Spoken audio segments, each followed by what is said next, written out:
পয়লা November থেকেই প্রশাসনে নির্বাচনের প্রস্তুতি শুরুর নির্দেশ দিয়েছেন প্রধান উপদেষ্টা। নির্বাচন বানচালের জন্য দেশের ভেতরে বাইরে থেকে চেষ্টা হলে মোকাবেলার ঘোষণা। জুলাই সনদ নিয়ে শিক্ষার্থীদের পাঠযোগ্য বই প্রকাশ করার আহ্বান জানিয়েছেন প্রধান উপদেষ্টা ডক্টর মোহাম্মদ ইউনূস। ঐক্যমত্য কমিশনের প্রস্তাব জনগণ ও রাজনৈতিক দলগুলোর সাথে প্রতারণা অভিযোগ বিএনপি মহাসচিব মির্জা ফখরুল ইসলাম আলমগীরের। প্রস্তাবটি জাতিকে বিভক্ত করবে আশঙ্কা সালাউদ্দিন আহমদের।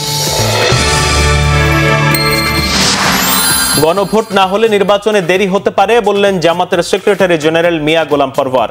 নির্বাচন না হলেও জুলাই সনদ হতে হবে বললেন ডাক্তার আব্দুল্লাহ মোহাম্মদ তাহের। এনসিপির আহ্বায়ক নাহিদ হোসেন বলেছেন, জুলাই সনদ বাস্তবায়ন না হলে নির্বাচন সম্ভব নয়। জুলাই সনদ ভণ্ডুল করে পতিত শক্তিকে ফেরানোর চেষ্টা চলছে, অভিযোগ নাসির উদ্দিন পাটোয়ারির। ইবতেদায়ী মাদ্রাসা শিক্ষা কার্যক্রম জাতীয়করণের দাবিতে জাতীয় প্রেস ক্লাব থেকে সচিবালয় অভিমুখের মিছিলে পুলিশের জলকামান, সাউন্ড গ্রেনেড।